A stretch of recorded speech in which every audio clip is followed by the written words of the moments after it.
All right. Thank you, everybody, for coming on live. I know this is tough. End of August, everybody's busy on the weekends, but this is when I could do it. And hopefully, those who are watching the recording, if you have any questions that come up, feel free to email them to me. So today, I want to talk about constitutional remedies, but just to quickly review what we've covered so far. Yesterday, we talked about just a more open-minded and intuitive approach to homeopathy, opening up the ways that we can receive information and think about cases that is different from the way people have been thinking about them already.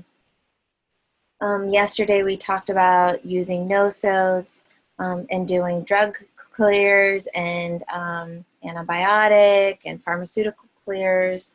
One thing that I didn't talk about when discussing nosodes was the use of miasmatic remedies. So a lot of nosodes traditionally are seen as treating something that's been inherited from the mother. And it's some sort of a disease layer. And oftentimes, classically, it's known as cancer or carcinosin, tuberculosis or tuberculinum, or maybe some sort of sexually transmitted disease like gonorrhea, which is meterinum, or syphilis, which is syphilinum, or a skin disease even, which is, serinum, which is represented by serinum. So those are classic remedies that are often used as constitutionals, and I use them constitutionally too in homeopathy. I don't generally clear cancer, but it is possible to maybe use that approach with it. But I do use those remedies constitutionally, and sometimes that will be the constitutional remedy is carcinosin or tuberculinum that I will give intercurrently with another nosode. So, okay, information, interesting. Okay, we'll see what comes up. So let me pull up my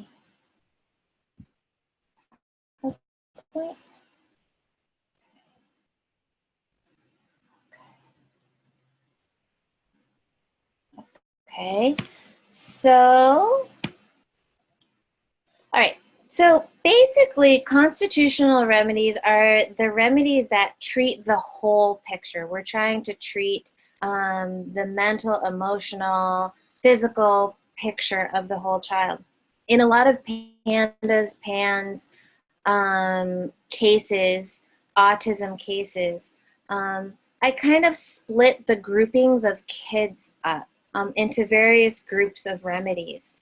Some of this is kind of maybe applying more organization to create some sense of organization around all of it than more than is needed, but I find that it helps. And in the Book of Life, which is this book, in the back I have a lot of various charts on different groups of kids. And some of it is based on what you would consider was their miasm too, or the etiology of what's going on.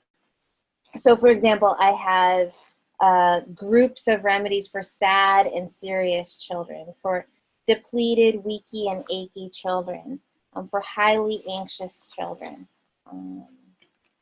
for super negative antisocial children, for acute rage and panic, for tics and twitches, for angry children, for hyperactive children. So there's quite a lot of groups here. Children with birth or head trauma, which is really a common etiology that a lot of people don't recognize. But it is the problem stemmed from that point, from the birth. And it sounds like someone's interested in learning about them. So I had kind of split remedies up in that way, and I'm going to present to you a couple of those groups.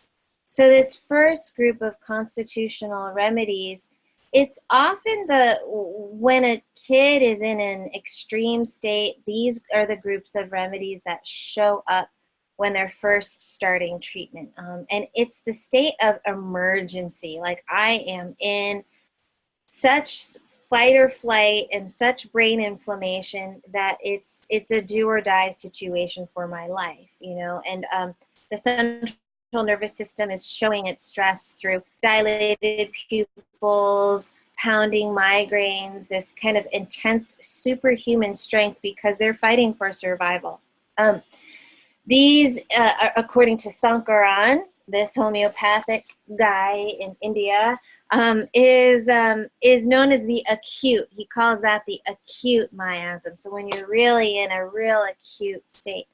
So these remedies are really helpful and fundamental for when kids are flaring in an intense way. I have listed here belladonna, hyos, and stramonium, which are all in the nightshade family, and they are definitely the most kind of intense flaring, you know, and if there's high fevers and intense reactions, sometimes these remedies in just a low potency will help bring inflammation down. And there's oftentimes kids, you know, when they're immunodeficient, can be pushed into this state by a big stress. So for example, Desiree, you were saying that there was a lot of political strife going on and you were being pushed into extreme stress. And these are remedies that can come up when you're pushed into an extreme stress state and there's a lot of fear, of death. It's important to differentiate a little bit. Belladonna is the one that has a lot of sensory dysregulation, and they want a sense of routine and regularity to help them feel more comfortable. Hyoscyamus is the most kind of sexual, poop, rectally oriented, jealousy oriented. They can have exhibitionism, but it doesn't necessarily come out in such a extreme state. It can come out more in people being really having a lot of separation anxiety when a friend says, no, I don't want to play with you, you know. So it can be that. It can be more subtle.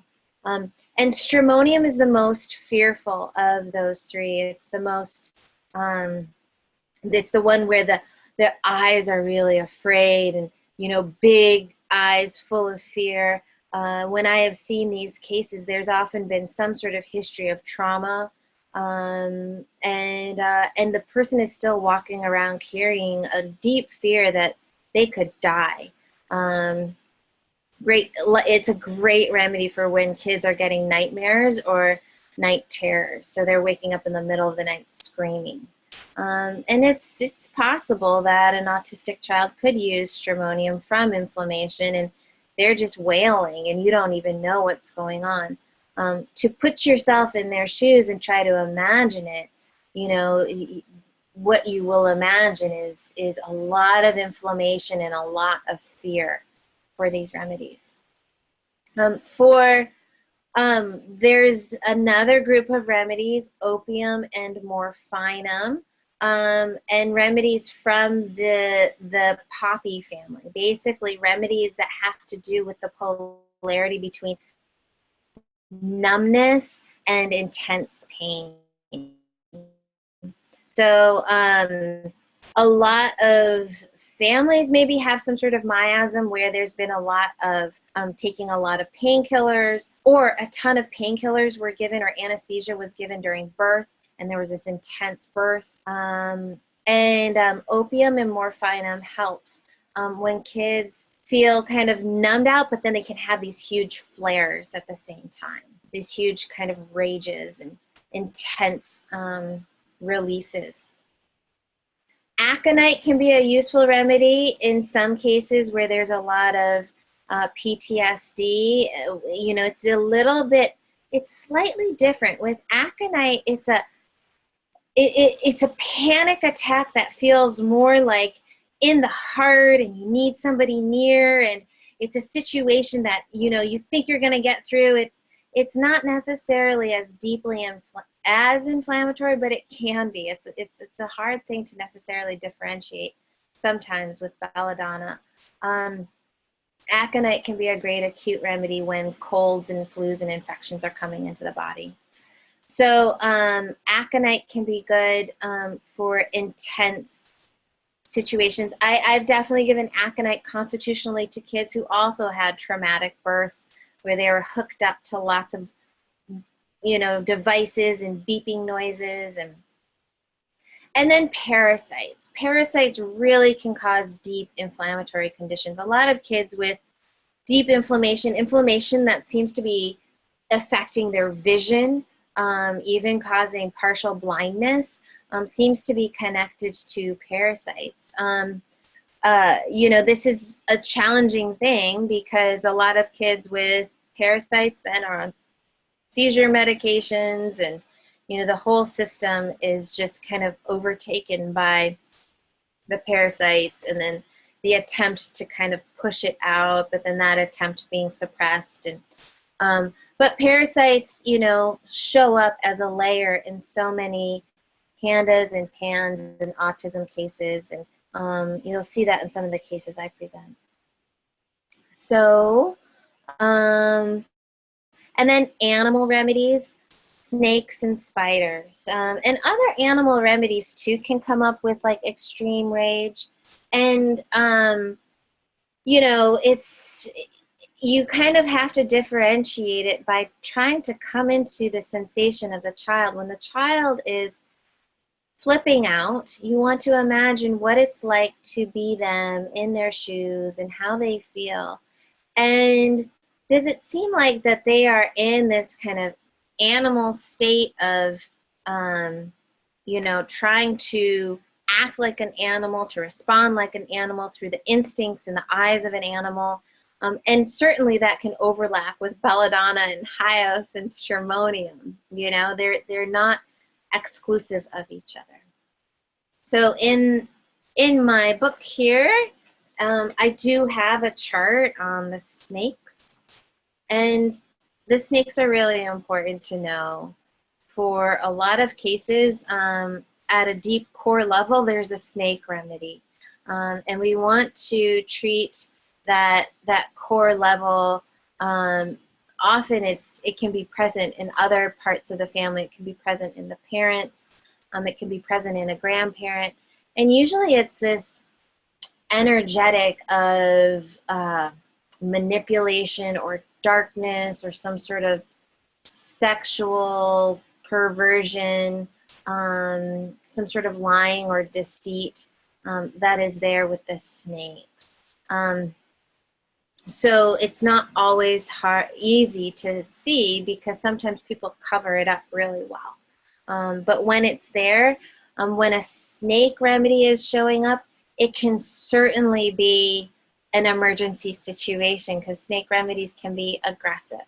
Oftentimes when the aggression seems really like directed and directly, it's like a belladonna, hyos, and stramonium is kind of flinging themselves all over the place, and they've lost control of themselves because they're just in this fight or flight situation, whereas a lachesis kid or a snake kid is in control and will attack knowing that they're doing that.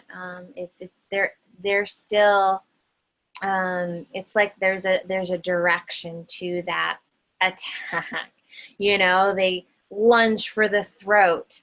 They try to throttle, you know, somebody. You know, it can be really intense. And there's a real feeling of like some sort of demon possession in that idea of like my kid is demonically possessed.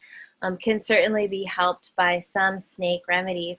And I have found it helpful sometimes to muscle test through the snake remedies because it's not always lachesis. I have definitely had cases, PANDAS cases, where it felt like there was a reptile component, and it was like a remedy that was like heloderma, which is the Gila monster, or like the double-headed snake, or, you know, some sort of like unusual different types of snake remedies. Crotalus horridus, which is the rattlesnake, is an amazing remedy for Lyme's and like a lot of the liver stuff associated with Lyme's disease. Let's see, what else? Yeah, and then spider remedies. So the snake remedies have a feeling of kind of this movement, and that can definitely come in the body. But it has a feeling of sepsis in the blood. And oftentimes when I'm asking people to do a guided meditation into the case and what's going on, I'll hear the word blood. You know, there's something going on with the blood. The blood has some sort of toxicity or sepsis going on. Or you can hear somebody say, I feel uncomfortable in my skin.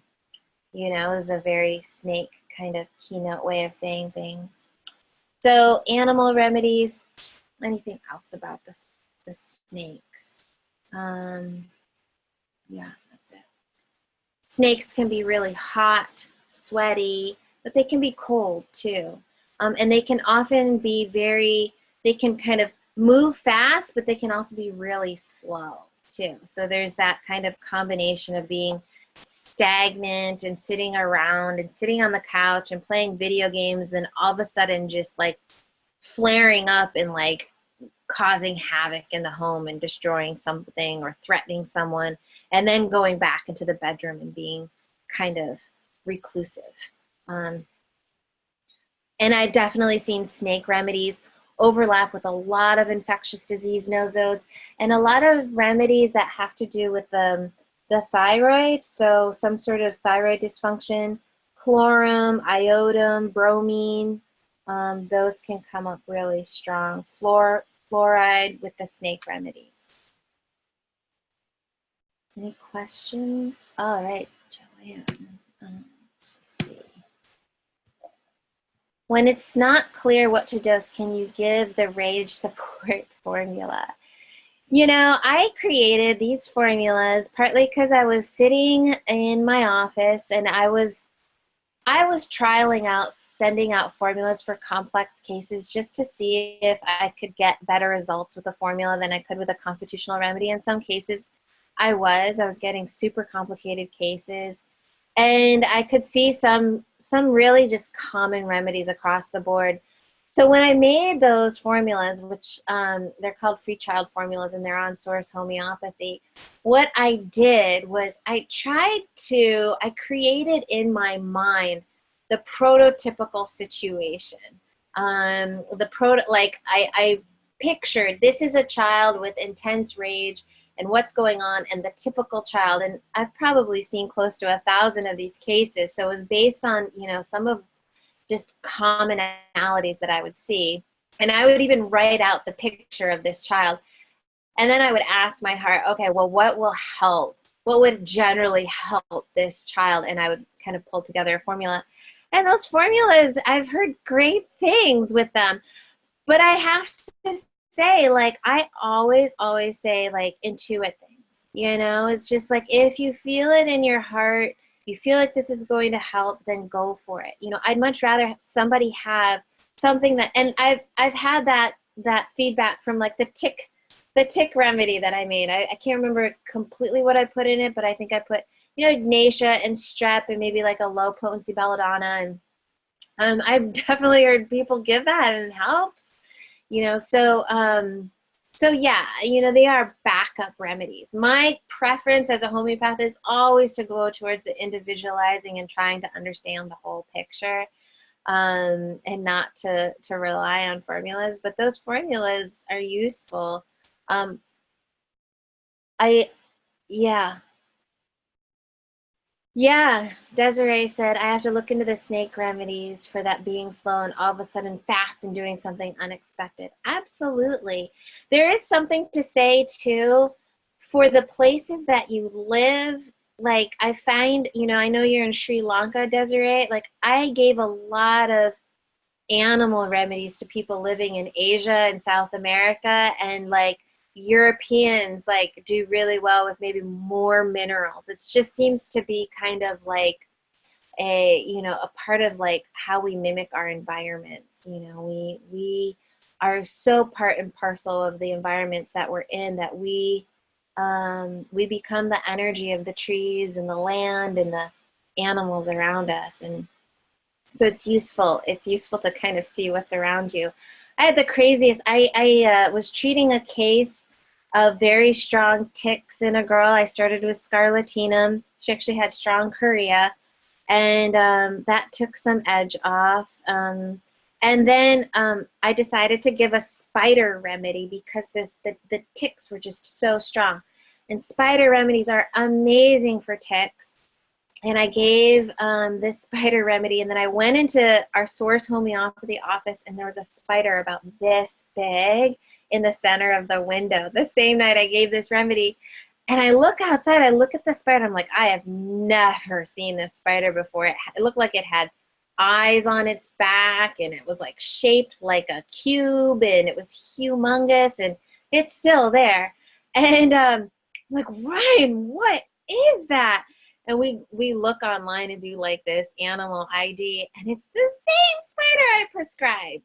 It's, you know, I'm not going to say the name of it, but it was the same spider that I had prescribed. It was just so bizarre. So I've had people, I once had a woman who was like, I was asking for an answer for a remedy, and I was really, you know, connecting to nature, and this like butterfly that was huge died and landed right in front of her. It literally, she's just like, oh my God. And she looks at this, and she sent me a picture, and we tried that remedy of the butterfly, and it was great. It was a wonderful remedy for her child. So nature speaks to us in mysterious ways, and we can access our healing potential through another form of language, through a shamanic form of language, of connecting in words and reading the energies around us as well. So anyways, yes, snakes, yes. Now, snakes are not always aggressive and scary. So I once treated a woman, she was from India, and we did the sensation process, you know, going inwards and just to see how she feels. And she saw the image of a Celtic knot, one of those Gordian knots. And she's like, I see it, but it's moving, and it's on a rock, and it's like really gentle, and she just started describing like a snake. But it was like a sweet snake, and it was the garden snake, and I gave her the garden snake as a homeopathic remedy, which is called Natrix Natrix. And she was just like a really sweet woman. She was divorced.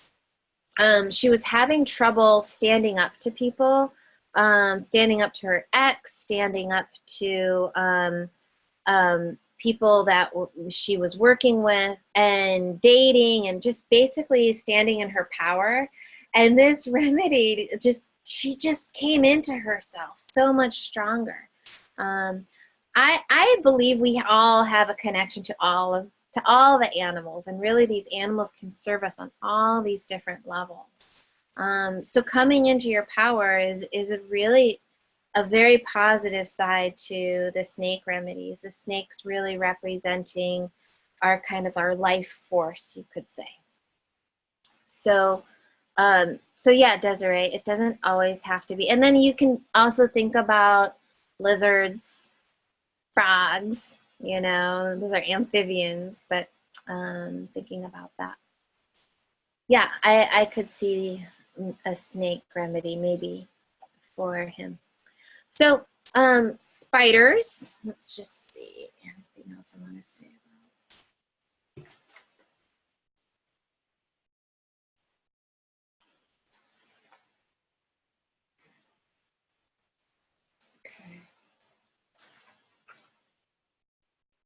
Python, I've given a bunch. Elapse, cobra, really good remedies for special needs kids.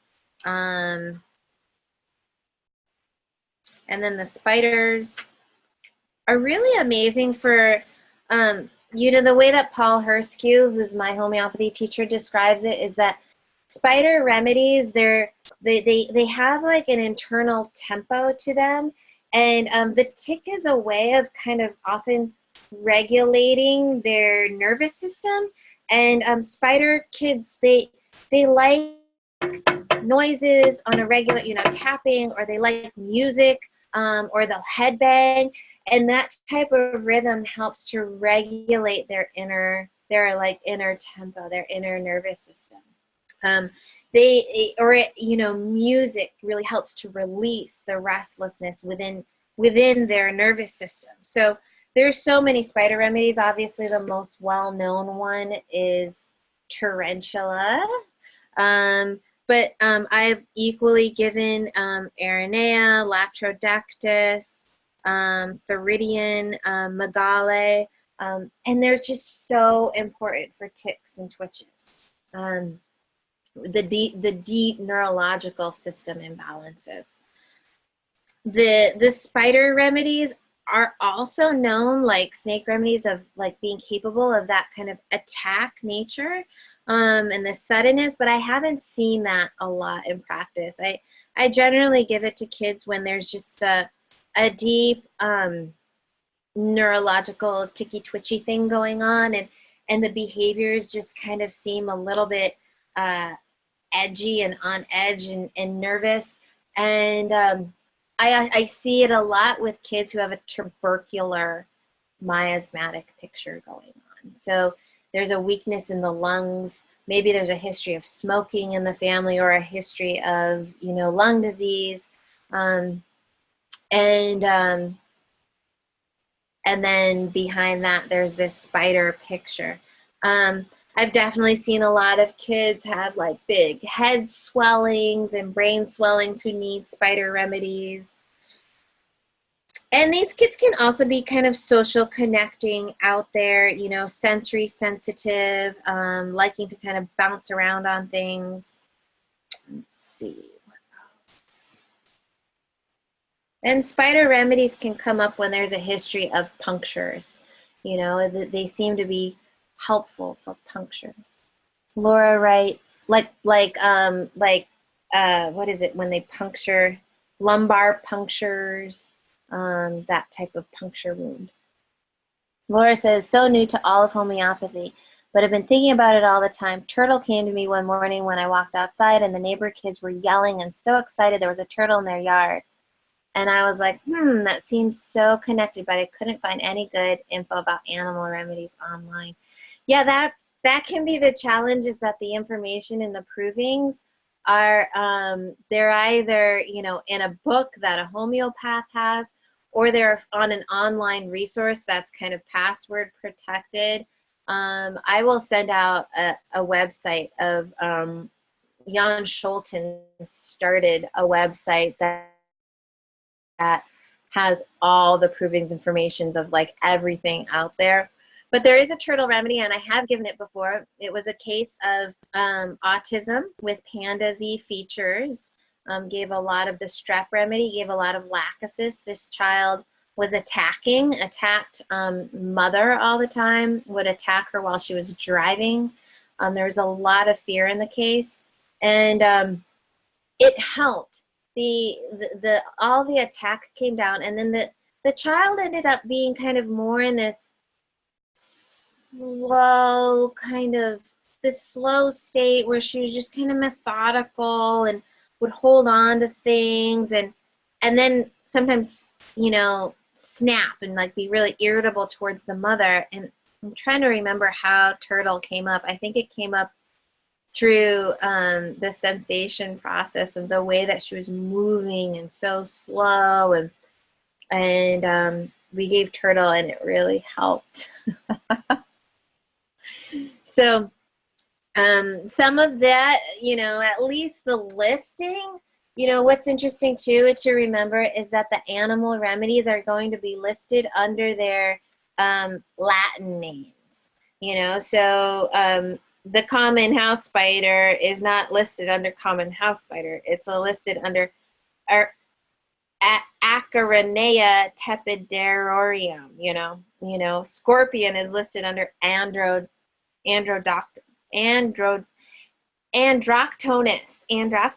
you know. So So you have to remember that too. So, you know, spiders are really key, you know, really key with Lyme's disease. A lot of people with Lyme's disease have like some issue with spiders, seeing spiders, fear of spiders. And it's this spidery energy that is the parasitic energy that's in them. So a lot of the sensory sensitivities around developing, you know, immunodeficiency can be helped by spider remedies, but other remedies too. China or cinchona is a really important and useful remedy for the sensory sensitivities that come up around pandas and pans. So CHINA. Okay. Anything else? There's a lot of other small, less well-known seizure remedies like cicuta or absinthium that can be useful also for any kind of contorting, ticky, twitchy stuff that's happening from suppressed infections. So, yeah. Okay, so that's oftentimes we're doing stage 1. I'm gonna talk about a case right now just to kind of just to give you an example of this kind of intensity. Pull it up.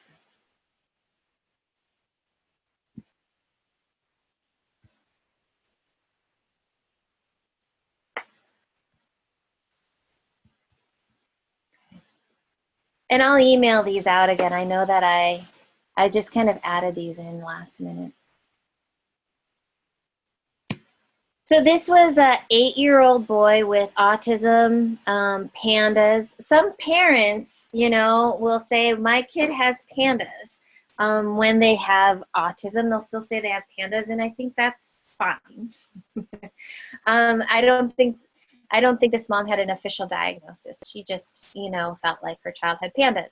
And a lot of children with autism, think that they're doing fine, and they can still fall off the cliff and then have a real kind of degeneration once, if PANDAS or some sort of strep does take a hold in them. And I definitely talked to moms where they feel like that's what happened, that their autistic child was generally doing well and they were doing behavioral therapy, and then they hit like puberty and they think PANDAS set in, and then everything just went really downhill. This was a child with verbal apraxia. He had some speech, but not a lot. And by the time that I saw him, he had already been doing a lot of vaccine detox with a CEAS therapist. She said while he had improved a lot on the clears, he was really unstable because he didn't have a constitutional remedy. And so this is why this case, I'm sharing it because of the importance of finding a constitutional remedy. If all we do is just the clears, we can kind of like detox, but rock the boat and make things really challenging too. He also had very strong reactions to his clears. On DTaP vaccine clear, he had a huge, fluffy, tornado-like bowel movement the morning of the first dose. I had never seen anything like it. Now this case, underlying, this child needed sulfur, and I find a lot of kids who need sulfur as their constitutionals, when they detox, it's a scary thing. It's like, you know, crazy skin stuff, poop stuff, you know, it's like everything that has just been not detoxed comes out. We only did 1 week of each potency. His cognition improved with the DTaP clear, with the MMR clear. He had bright green neon bowel movements daily, and he threw up. He had a language explosion where he started attempting new words. He would throw up at night, and it was chunky and weird looking, and then 2 days later he'd be fine. And that was, yeah, throwing up at night. But after the MMR clear, he was bringing me things, pointing to things, attempting to do things. He had a vinegar-like smell when we did the MMR clears from his armpits and scalp. When we did the Prevnar clear, he got hyper and jumping, running fast from one room to the next, and he's all over the place right now. Okay, so so I'm thinking, okay, this is great. We've done all of this. I need to find a constitutional remedy. So this boy got frustrated and angry really easily. He would have intense grimaces of his face, and he would strike out whoever was near, pulling their hair, pinching and screaming at them. He had strong OCD, vocal tics, hand stimming, hyperactive play and movement. The teacher said he was not comfortable in his own skin. It's funny. I never gave a snake remedy, but maybe I should have. Was full of anxiety. Of all of his physical symptoms, what theme came out was pain. He had a lot of pain and a lack of pain. So he would like burn himself on the range, and then the mom wouldn't find out till later. He also had trouble going to the bathroom, was afraid of a bowel movement, feeling like it would be too painful. His mother would accompany him to the bathroom, and he would just lay his head on her lap because it was so painful just to push on his stomach. Yeah, he would get severe injuries like blisters or injuring his toes, and he wouldn't find out, mom wouldn't find out till the next day.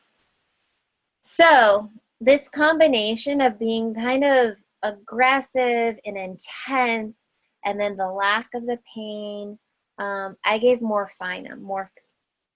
What's also interesting is that this mom, I don't have it written up in the case, in her delivery, it was an emergency C-section where she was given a ton of painkillers. She just passed out, and she remembers waking up and seeing her child with an oxygen mask, her baby with an oxygen mask on. So she is not sure what happened in her delivery, but he was out of it for a long time, and he never developed appropriate sensory response in his rectum. So he didn't feel when he had to poop, which is a really unfortunate but side effect of painkillers, is constipation and the lack of feeling around pooping. So kids who've had some sort of anesthesia or morphine overdose or something like that, they can have major constipation problems. So we did morphinum as his constitutional. I could have chosen opium or a remedy in the same family. It might have helped too.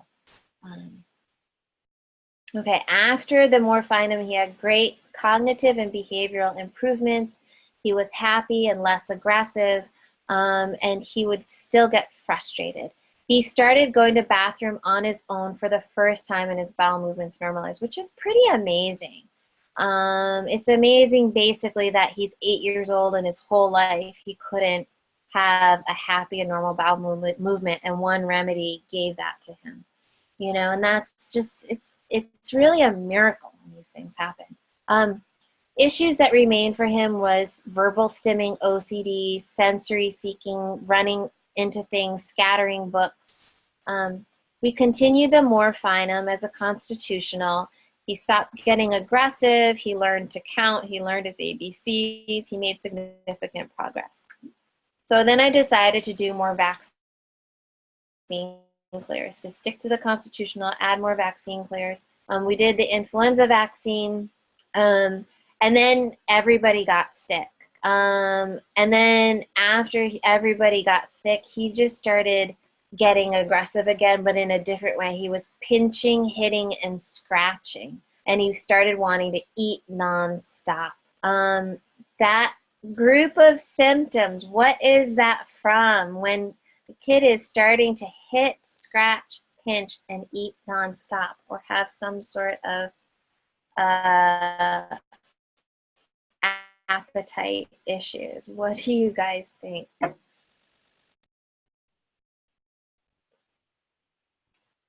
Anybody? Parasite! You could have read that too, but yes. Thank you, Joanne. Yeah, it's just so common, and I think it's really helpful to be able to recognize it. You live that. Right, and so We put him on an herbal anti-parasite tincture. I believe we put him on just black walnut hull. I mean, one of the things is it's hard to sometimes get kids to take some of this stuff, but he took black walnut hull and the morphinum, and that really helped. But then, yeah, he was still aggressive, and then I added in more. I added in Cena. He became more affectionate, more present. Eye contact improved. And then we continued with more vaccine clears. And then he just really started to kind of blossom. He would really have a lot of physical reactions after each clear. Those physical reactions are a good thing. It's the vital force kind of reacting and pushing stuff out. So if your child has those, it's a good thing. He was extremely affectionate, full of personality. Yeah, excuse me, I want to eat a gummy bear. Okay. We changed him to sulfur as a constitutional. We did the strep nosode. He generally really got him on track. Why did I do the influenza vaccine? I think it was because the family had gotten lots of influenza vaccines. So a lot of people, even though influenza vaccine is optional, I think for some people, a lot of people still get it. And he had done so many of the vaccine clears, I added that one in to trial it out. Also, it could be because he was, I have to kind of go back and check. I think it was the strong verbal stimming. Sometimes like a lot of verbal stimming I see as viral, like helped by viral, some sort of viral nosode, and influenza had that kind of component to it. The vaccines,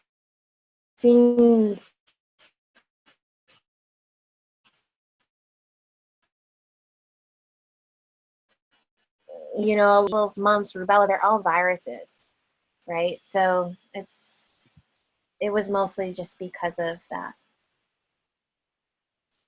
Any other questions? Okay. So,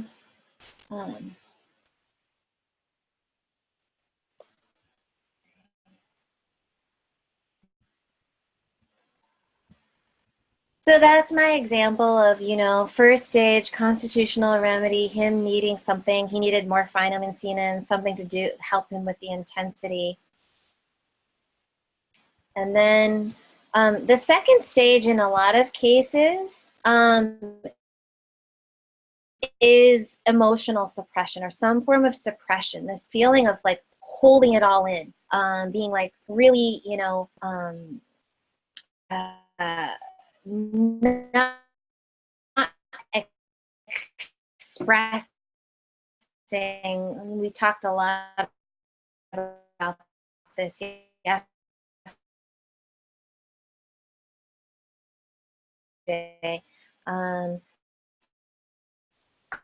Grief or anger, and it comes from this idea of upset to have. Last case, there wasn't a ton of suppression. It's like when we kind of release easily, but in some cases, there's the next layer that comes up is a suppressed layer. Okay. So I have some ideas of, things that can be suppressed and remedies around them, but this is loose, it's not super strict. Like suppressed anger can also be many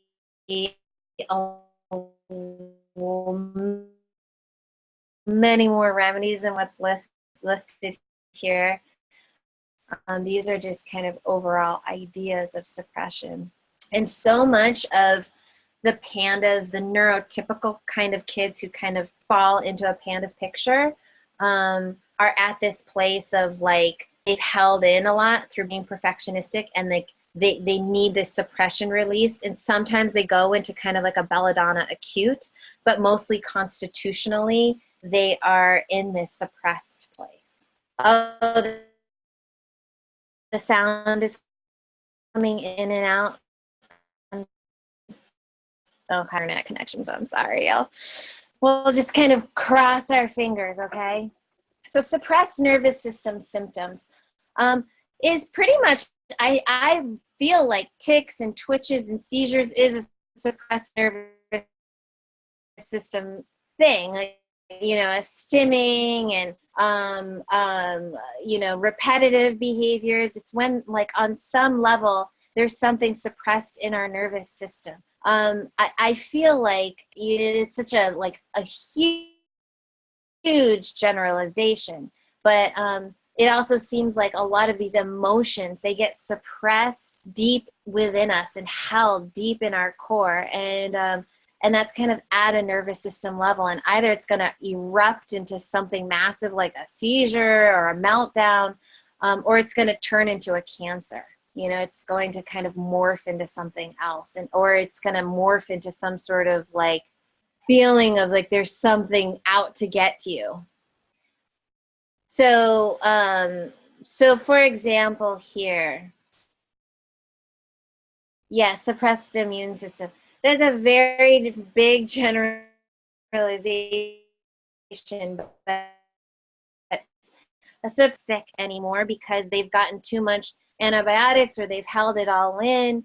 A lot of kids on some spectrum don't get sick anymore. That's a suppressed immune system, right? The immune system, especially in kids, needs to express itself through colds and that type of thing, coughs and mucus, to move stuff out, and or through just some sort of holding oneself back, then it starts to get chronically ill. So carcinosin, which I list under suppressed immune system, is really well known for chronically suppressed viral infections, people with chronic fatigue, people who have EBV and mono and, you know, the CMV, like all of this kind of long-term viral stuff. They do really well with the remedy carcinosin to help move that out. Zinc helps when there's just this kind of repetitive behavior, repetitive thoughts going on. Doesn't always, but oftentimes it can help with the repetitive nature of some OCD. The suppressed anger is often coming out in a kind of restlessness. A lot of people with anger that's held within the generations within the family ancestrally, because, you know, for whatever reason, there's just been, you know, unspoken rage held in. Those people, it's held in tightness. The body is tight, and then you're always needing to move. Rust tox, anacardium are really amazing for that. Ruta, they all have this tight body that kind of cracks and snaps, needs to move to release the anger. Staph aureus is an amazing remedy for trauma, especially sexual trauma. A history of any sexual trauma in the body or to the mother can be helped with the remedy Staph aureus. And I have given Staph aureus to people who then, women who then become the most, like, telling their husband what the deal is, and maybe even, like, you know, starting to divorce their husband because all of this anger that they've held inside comes up after a dose of Staph aureus.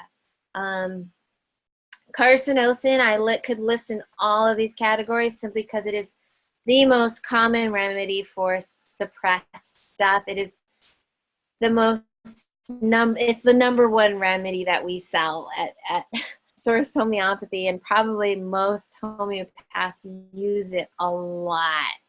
And the idea behind carcinosin is that, and I might have talked about this a little bit yesterday, is that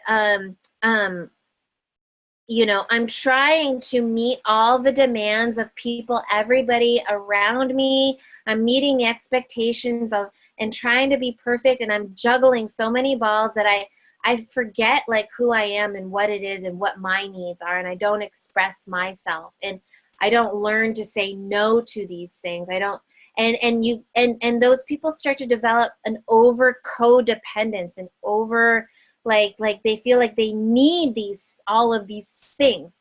It's a remedy of our like current civilization right now, right? Is in a carcinosin state. And my joke is that, you know, when people are fundraising for breast cancer, they go on a marathon, you know, they fundraise and everybody goes on this breast cancer walk, you know, and what really people should do to support breast cancer is to do nothing. To not walk, but to sit and take a nap and just stop everything for the day and put everything away and be quiet. So that's the energy of carcinosin.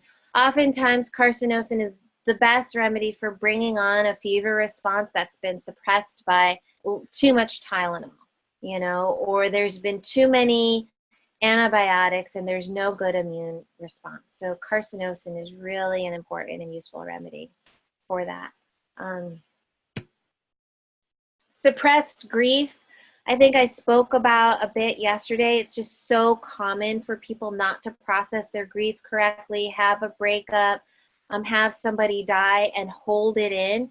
And what that does is it weakens the immunity. And I cannot tell you how many PANDAS cases I have seen where I've treated with strep and followed it up with Ignatia or Nux vomica or something in that family. It's a family of remedies: Ignatia, Nux vomica, Upas, which I put here, and Strychnine,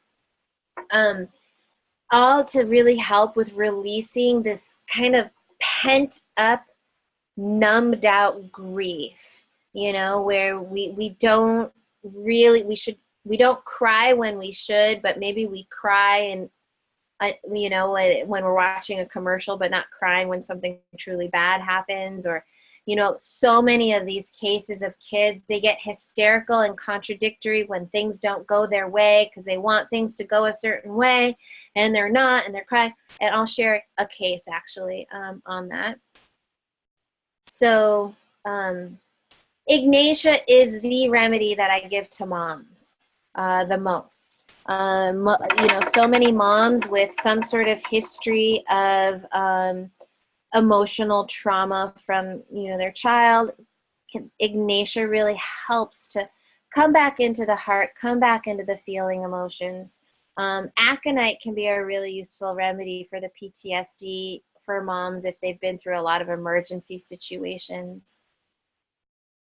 So, and, you know, it's so helpful to treat moms. Yeah, we'll talk about that later today. All right, let's see. Oops.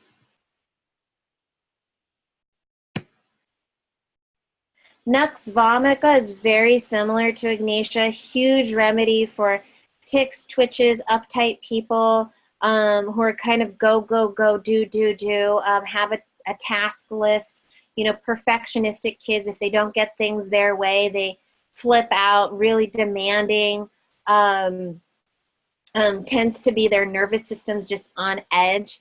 And they could have a parent who's like a workaholic who drinks a ton of coffee, you know. So Nux vomica is also a huge remedy in our culture. It's less kind of in this grief and emotional place that Ignatia is in, but it's super similar, and I've used them interchangeably. Nux vomica has more of like an all business attitude, kind of. It has a little bit more of a male vibe, and Ignatia has a little bit more of a female vibe, but I have used both remedies in both sexes a lot. And anacardium is a huge remedy for PANDAS. I mean, I've used it a lot in a lot of kids, and the feeling inside of them is that there's a part of me that's bad that I know is bad, and there's this part of me that's good, and there's this little inner split that this kid develops based on this part of them that feels bad. And the part of them that is bad, they try to control, but sometimes the bad part wins and they act out. They'll be, you know, do something cruel, or they'll, you know, step on a frog, or they'll like, you know, like light their locker at school on fire. You know, they'll do something to kind of act out. And anacardium can really spiral downwards because they feel so bad about themselves. They have incredibly low self-esteem, and they can just really start to kind of go in a direction of antisocial and hallucinating and truly schizophrenic behaviors. So in some of these cases, it's like it's pandas moving towards schizophrenia. It's Lyme moving towards schizophrenia. It's you know, deep psychiatric care.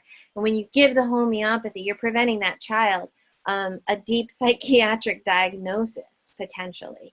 And what's so often is in this group of kids, these suppressed kids, they start off as these sweet kids without a strong sense of self necessarily, wanting people to like them, wanting to do well, but not having kind of a strong self-identity and strong self-confidence to really kind of deal with the world, and the world kind of floods their system and takes over.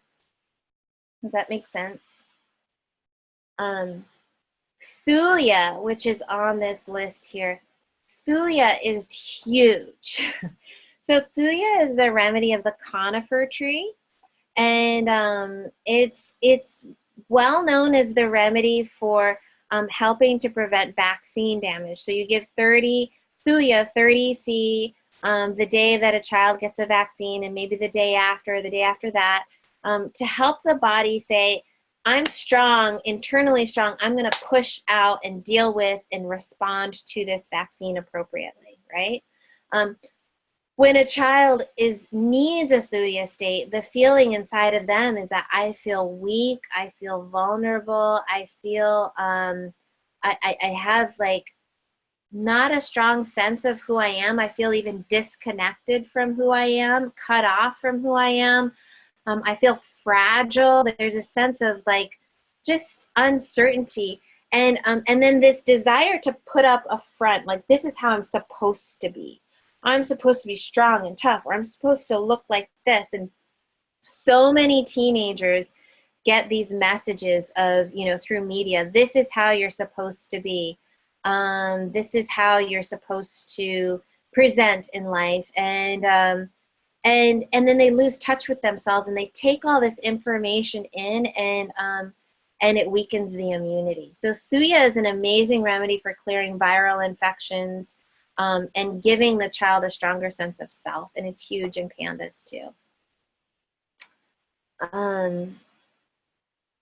Yeah, I would say any potency, if any of these remedies are coming up for you and you want to try it out, start with a 30C and see how it goes. Maybe give it once and then give it again a couple days later. And if you feel like you got a good response, move up to a 200C. And that's just a generalized piece of advice. So, Thuya, ferrum. So ferrum is the remedy of iron. A lot of chronic infections make us iron deficient. And the feeling with kids who are needing the remedy ferrum, which is the remedy of iron, is this kind of don't pressure me, like this oppositional behavior, like I don't want to feel pressured, don't push me to do something I don't want to do, you know, a real like angry oppositional. It can be a really useful remedy that looks a lot like Ignatia or Nux vomica, and this kind of angry and oppositional and, you know, hysterical behavior. But mostly they, you know, underneath it, they feel weak and depleted, and they just don't want to be pushed anymore, pressured. You know, they hate that feeling of being told what to do. And, you know, it's possible that the child is anemic. Arsenicum is a huge remedy for the cleanliness and the germ piece OCD of pandas and PANS and autism. So many moms that I work with can use arsenicum. So arsenicum for, you know, perfectionism, fear around getting sick, washing the hands, that type of thing. But the big major OCD washing hands that I see is anacardium is huge. Sometimes syphilinum, but anacardium is I've seen the most with the washing the hands thing. Okay, anything else? I think that's good. Cuprum is the remedy from copper. Can also be a good tick twitchy remedy. And this is a desire to control myself really tightly, and so they hold themselves in, and they're fairly controlling, and then chorea can kind of be a form of release for them. But they seem to be kind of all business, not very emotional people. So, any questions? All right, so what I'd like to do, because I feel like we just talked about a lot, is take a 5-minute bathroom break and then come back in 5 minutes. All right, so I'm just gonna share a case where there was this kind of picture of suppression.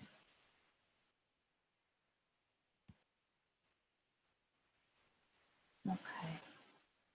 So perfectionistic. So Austin, he's a 5-year-old boy diagnosed with PANDAS, and I gave him first just streptococcinum. It was such a classic PANDAS case that later on I followed up with Ignatia and then arsenicum for the kind of strong perfectionistic tendencies in this child. So this child was being raised by a single mom. She was a software engineer, and she told me that Austin was recently diagnosed with PANDAS. He's been suffering for minor symptoms for a few years, but has had a significant set of debilitating symptoms following a high fever. Over the last 2 years, behavioral issues treated through OT for his social skills, undergoing a learning assessment, having learning delays. He's had to be held back in school. He had a PANDAS incident, treated with antibiotics, even though his strep test came back negative. He suffers from separation anxiety, fear of germs, surges of emotional reactions disproportionate to the incident, negative self-view, and bad thoughts for fear of disappointing his mother. His writing and math is slowly progressing. Okay, and then this is, I guess, just all of the, I can email this out. He's getting fevers, he's getting antibiotics, he's getting inflamed tonsils, he's getting more antibiotics, keeps going to the doctor, he's rejecting his meals, having negative and bad thoughts. He gets his blood work done, and has to be held down, yelling and screaming for the blood work. His focus becomes poor, no longer hearing his parents, begins to talk loudly over his parents, obsessing about certain objects, becoming more defiant, irritating other kids, name calling, rude to others. He's playing on his own now, even though he's not shy. He always wants to know what's happening next. And if surprised on what to do next, he starts to have meltdowns. Now, that actually could be belladonna, can be really helpful for that too, needing to know what's going to happen next and then having a meltdown if it doesn't go your way. Ignatia and belladonna work really nicely together too. So let's see. A major question that I ask parents is, when your child is stressed, how do they react when they're upset? Okay, like what stresses your child out? That is such a key question all the time. Like, what's the most stressful thing to the child? You know, and to really imagine you are them, like what is stressing them the most? Because it shows you where the crux of most of the problem is lying at that time. Okay. He is most stressed out when there's a change of plans or routine without preparation or warning. This is also typical of strep. A lot of kids with strep will flip out if things don't go their way. When hurt, he does not want attention and demands privacy.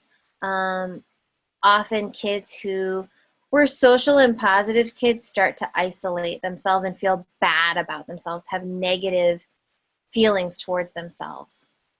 Loud noises bother him. That is something common to a lot of immunodeficiency states, is an issue with loud noises or sensory issues in general. He has high expectations of himself in comparison to others that limit his desire to try new things, and he has a fear of not doing things perfectly. He always asks, I am the best at this, aren't I? And when he writes things, he'll scribble it out so you can't see his mistakes. So many PANDAS cases are this way. It can really be the Ignatia carcinosis and arsenicum. All of the remedies I just listed on that kind of suppressed picture, they can really help with these kids, these perfectionistic kids. With the strep remedy, an important symptom is to look at this self-criticism and self-hatred. This like really strong need to like torment yourself, like I suck, you know, that general kind of bad attitude towards oneself comes up strong with strep. Okay. When others bump into him, he feels like they did it on purpose, that they are bad people. That blaming negative attitude can come up with strep, but it can come up with a lot of nosode remedies. Parasites have a huge, parasitic energy has a huge tendency to blame, right? Okay, separation anxiety, huge with streptococcinum. He had a sore neck, which is really big with neck, you know, infections around the glands. He had chicken skin. Chicken skin, I see in a lot of strep and PANDAS cases. I see it a lot also with like yeast, and you know, for one reason or another, treating with nosodes often helps get rid of the like bumps on the back of someone's arms. He had bumps on his bottom. He had constipation. He had night terrors, teeth grinding, fear of the dark. Okay. OCD, to save everything. He wants to save everything. Emotional meltdowns if we leave an object behind. Okay. All right. So I gave strep. The first remedy I gave was streptococcinum 1M dosed every other day, which is a kind of a high potency, you know, it's like, it's not, I probably muscle tested that, and I gave it every other day because it just felt like strep was really problematic. He had had a lot of strep symptoms, strep-like infections treated with antibiotics, fevers, all of that. So after, the mother was very perfectionistic and sent me very detailed emails. And that's another kind of key into some of these remedies is, you know, well, if the mom is super perfectionistic in how she reports back to you, it's likely that, you know, one of these perfectionistic remedies will help. So after he got strep, he got an upset stomach, developed some pain in his tummy. They needed some clinging. His chicken skin improved. He complained of being cold and being congested. He became, by day 5, he was calmer. By day 6, still separation anxiety. Okay. And then I learned he is often in unstructured time having difficulty with his peers. So I add in Ignatia as a constitutional remedy to give along with the strep remedy. Okay. So that combination, he gets better appetite, more willingness to try new foods, more recognition of letters, distinction between uppercase and lowercase, basic words, so his cognitive comes back on board. I hear him compliment his friends in class. He's quick to solve problems. Okay. He ran more laps, you know, he's being more athletic. 6 weeks later, recognized doing well in school, getting core strength. So basically, started strep. It was okay. Had some immune reactions, and I added in Ignatia, and everything kind of improved. I gave him arsenicum as a follow-up, and pretty much he recovered, and just did well in general in school and with his mom. Okay, so that case resolved in 3 months, and that was a case of Ignatia.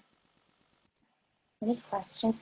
China or Sina for sound sensitivity. It's funny that they sound the same, right? But they're two different remedies. China is the remedy from quinine, and quinine is used to treat malaria. And Sina is the remedy from wormwood.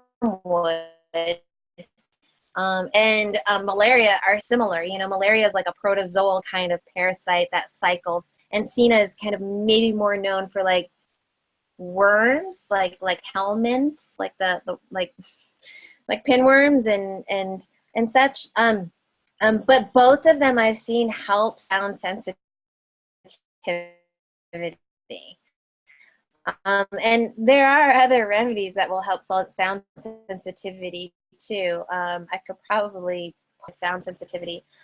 So sound sensitivity is just it's such a generalized symptom that is just really common in immune dysfunction. The sound of chewing produced anger. That is very totally. I have seen that a lot in PANDAS cases. One kid I treated who had a lot of anger with his sister chewing, and he didn't want to see his sister's feet. So he was just angry whenever he saw his sister's feet. He would make her wear shoes. I mean, he was just kind of bullying his sister. He ended up doing really well with Ignatia. So the strep remedy, Ignatia, and then Meterinum, which is the remedy from gonorrhea. In teenagers, they flip out if they have to leave the room in anger, and they can't have family dinner. Yeah. So yeah, that's not fun, is that? You know, and really it's, you know, if you think about what's happening at family dinner, okay, we're all supposed to have this image of this very nice family dinner, and we're all kind of presenting very nicely, but it could be that this kid is just like, I've got so much emotion, and plus they're a teenager on top of it, that I don't know what to do with this, and I'm just gonna flip out. You know, it's like they need something to blame their need for emotional release, and it might start with that sound of chewing. But the sound of chewing also is, you know, can be just a sensory ear thing.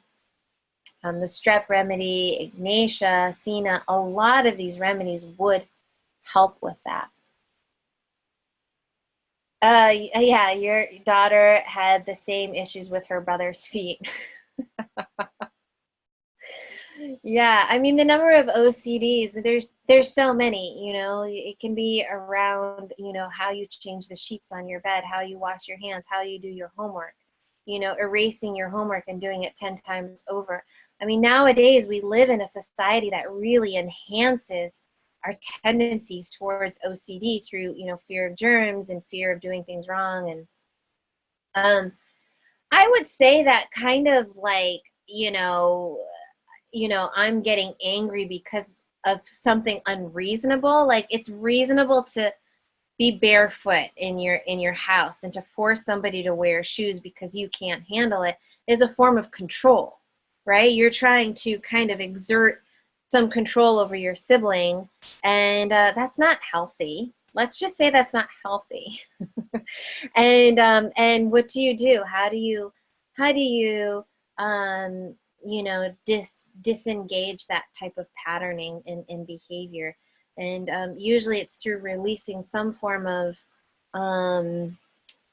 control over oneself, one's emotions, one's life, the chaos in one's life. And a lot of kids need to exert a lot of control because their life, there's a lot going on. You know, there's a lot of expectations on them, and they have homework that they need to complete by the next day, and they have sports, and I feel like a lot of families, if you have PANDAS going on, it's really good to pull back the number of commitments and to-dos and expectations that we have. And a lot of kids place these expectations on themselves, and it's usually because they come from parents who had high expectations of themselves. So it's not even like the parents are like, yeah, you've got to get straight A's. The child does it naturally, but they do have their parents who were also high achievers. So it's the ultimate where the high achieving energy is just like, okay, this high achieving has reached a point of this is getting unhealthy. So does that make sense? She became vegan. It helped her having some control. Yeah, I think diets, you know, and being really strict with diets is a form of control, you know, and some of it can be a little bit too much. And sometimes we have to release some of that control, but sometimes it can be a comforting thing to have that kind of ability to restrict my life and my world to this box. So, okay. And a lot of kids who are kind of emotionally worked up, or maybe they're suppressed in some way, Ignatia really has this tendency where the emotions are kind of held in, and then they become very idealistic. It's like the energy gets redirected into idealism around, oh, you know, animals, this, you know, I've seen a lot of kids who have this like issue with like how animals are treated and PETA and, you know, animal abuse. Staphylos aureus is a really good one. A lot of kids who have issues with like social justice and, you know, issues of race, you know, think causticum is a really, really good one. Causticum is also a really good remedy for a tight and suppressed nervous system. And they have a strong sense of injustice. They don't like it when things are unfair.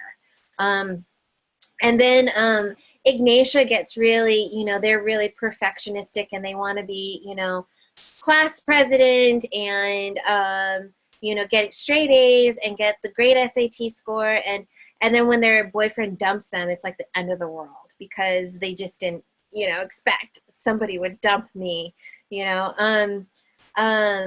You know, it's just like a real crushing disappointment.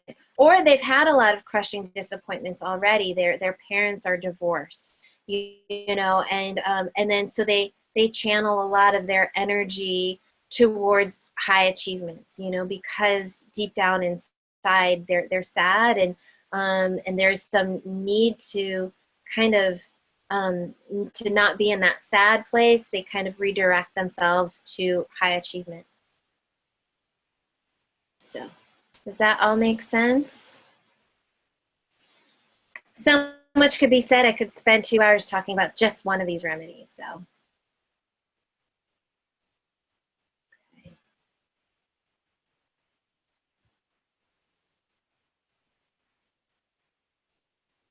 you know, and I have to say, there's definitely a lot of girls with eating disorders, you know, anorexia and bulimia, and there's a strappy picture. This is self-hate, you know, and they become really controlling through their diet. And those remedies, carcinosin, Staphylos aureus, Ignatia, Thuya, you know, on this slide right here can be quite helpful. Arsenicum for girls with eating disorders.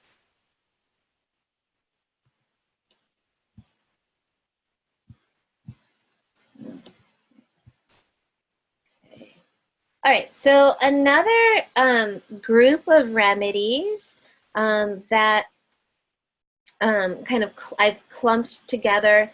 Say after you have treated the inflammation and you brought the inflammation out, and then you've kind of released the emotions and the emotions are more free-flowing, is then to treat immune weakness, like just the general depleted state that some kids are in. And you can treat this with homeopathy, often with like mineral remedies, but sometimes the real depletion in people, this is where supplements come in, like adrenal support and minerals and Quinton water and, you know, thymus point.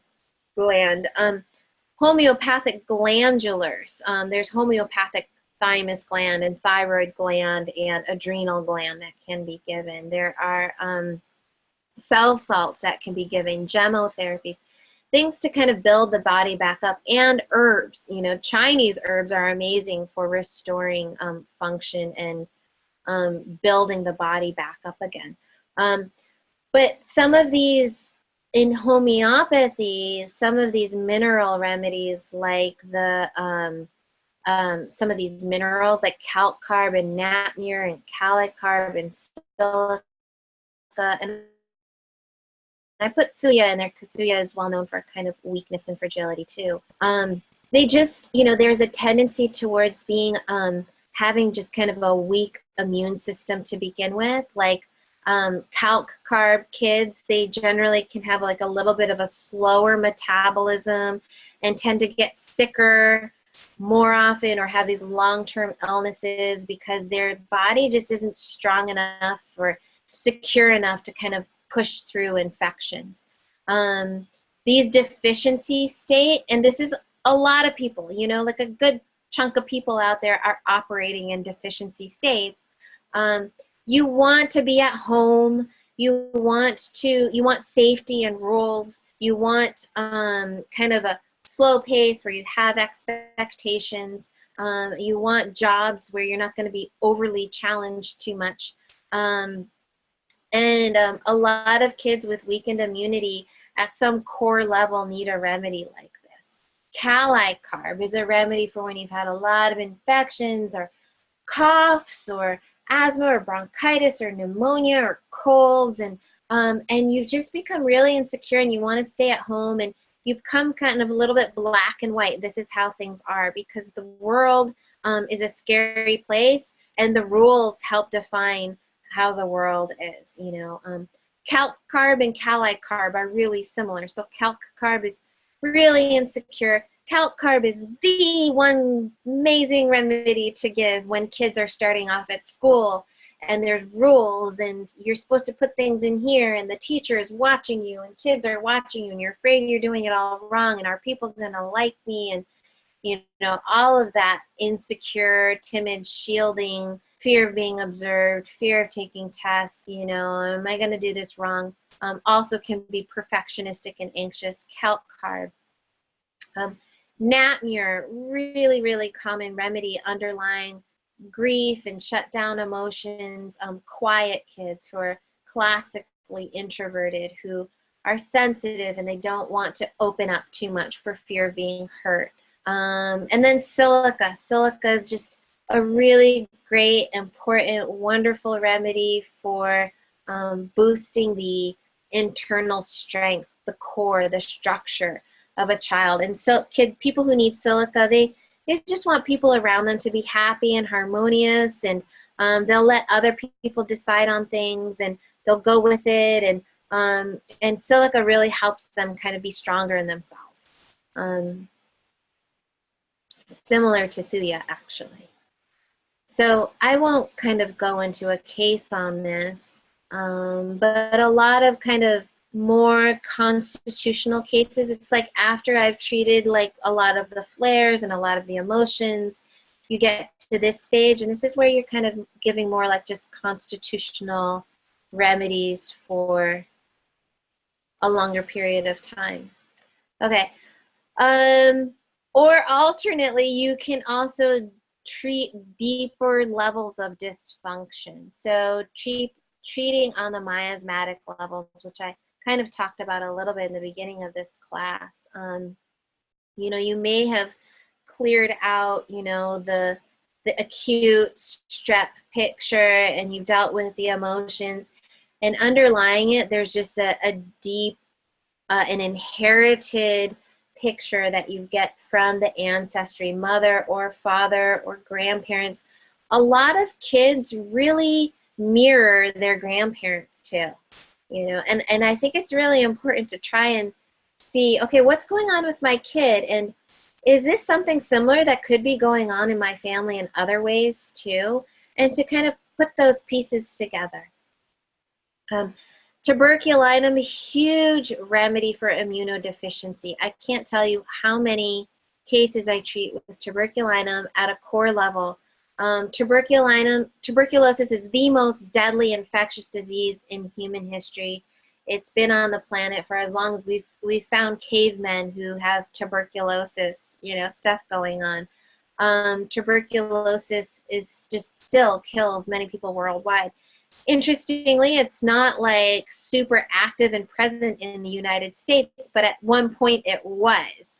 And many immigrants came to the United States with tuberculinum, with tuberculosis. And tuberculosis is essentially a deep core lung weakness, common immunodeficiency state, huge in countries like China and Indonesia. And I treated a girl who was adopted from China, and her remedy was tuberculinum, and she was just really feisty. And tuberculinum can have this kind of outgoing, restless, feisty, even mean behavior. Yeah, just you know, if there's a history of immuno deficiency, look at tuberculinum and giving that remedy. Kids who need tuberculinum, people who need it, can have a ton of allergies, a ton of oversensitivities to their environment, you know, a real history of lung stuff, a desire for travel, a desire for change, a desire to kind of be in cities. So Metarhinum is somewhat common. I've seen it really common for people and families who live in big cities. New York City, so many people needed Metarhinum when I lived there.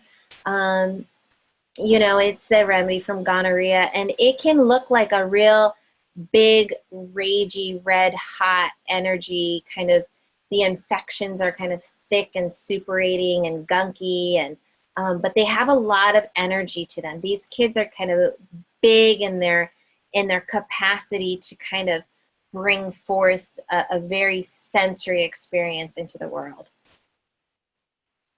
Syphilinum and Serinum are miasmatic remedies that I don't give that commonly. They're well described in homeopathy. You'd think syphilinum would be really common because it's huge with ritualistic OCD. But it's also supposed to be a very helpful remedy in Lyme's disease, and I have found that in adult Lyme's disease, but I kind of feel like Bartonella as a nosode has replaced what we would otherwise be giving syphilinum for. This really dark and destructive tendency with infectious disease. So we've talked about reptiles, we've talked about spiders, we have talked about parasites, and then needing to work on the whole family. You know, I can't emphasize how important working on the whole family, the spirituality of the family. I mean, the child seems to be a real representation of other kind of aspects. And for sure there are children where there seems to be this archetype of the one who had to take the hit, the one who had to take the bullet, or the sacrificial sheep of the family. It seems like there's this one kid that has all the problems, and then the other kids like are fine, you know. And it seems like this one kid that has all of the health problems, they're the one that kind of takes on and attracts all of the unprocessed issues in the family, in the parents, in the grandparents, and healing that child is just, you think you're just healing the child, but really you're healing yourself, you're healing your whole family ancestry on both sides. So that can be an incredible thing, because it almost seems like if there was some DNA, for example, that needed to be expressed in a child, it gets expressed, you know, the parts of the DNA that are problematic gets expressed a lot in one child, and then the other children don't have to express all of that. I have also seen where you treat one child who is the problem child, and you heal them, and then it's like the other child kind of takes all of the issues, or there's more space for them to then be the problem child, or the child that needs the healing. So so where the focus of the parents, they focus on one child and then they focus on the other child. And then if there's nothing to focus on, they have to focus on themselves, the parents and themselves and their healing. Sometimes that can be great and sometimes it can be terrible, because some parents don't want to focus on each other, you know, because it's like, oh, now we have to think about how bad our marriage is. You know, I have to deal with that, you know, and I've been ignoring that by just focusing on my child, you know, and it's really, really important for people to kind of address those issues that they see in their families. And I've seen families, you know, on healing journeys over, you know, close to 10 years now, who have moved, changed jobs, you know, adopted kids, divorced, remarried, you know, go through a lot of major life changes that were fundamental for the healing journey. The healing journey isn't always taking a new supplement. It can be quitting a job. You know, it can be building a new house, you know. So realize that that is a huge part of it. And as a healer, you know, if you're seeing that as in a family, it is useful to address it. You can address that, especially if you're a naturopath.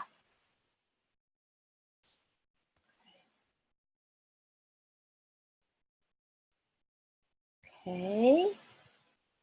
All right. So I have a case example here that I'm just going to talk through that kind of goes through some of these stages that we talked about today. And then that's the end, for the most part, of my presentation today. And then I have some kind of Q&A questions I had some people ask me, which I feel like I've mostly addressed. But for the people who are online today, if you want me to, you know, talk about a case of yours and discuss it, just write in the message box if you have like a little summary of a case as I'm going through this case, and we can discuss.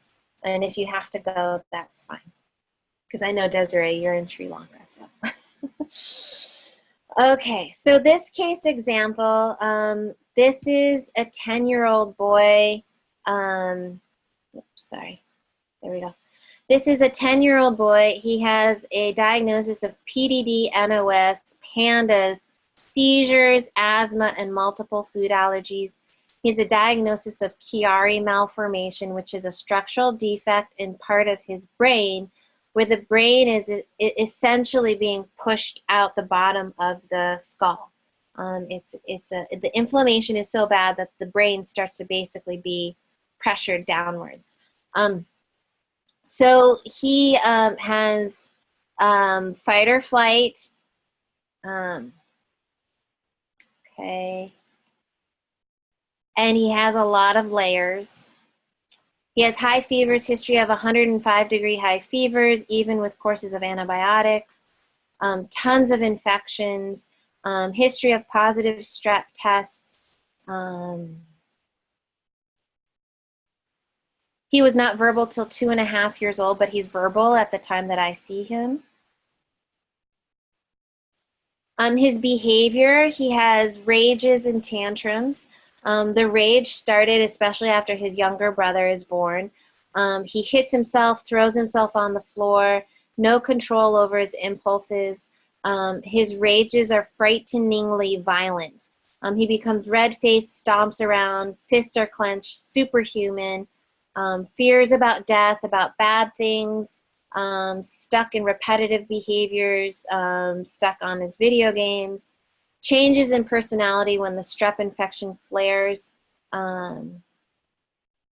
constant movement, a ball of energy and nerves, constantly running, moving, sitting on hands to keep still.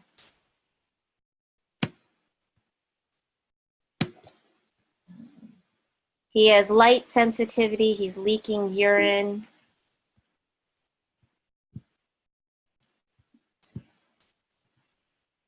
So the first prescription I give him is from that Solanaceae family, Hyoscyamus, which I had spoken about with the rage remedies. And hyoscyamus has a particular aspect of it of getting jealous.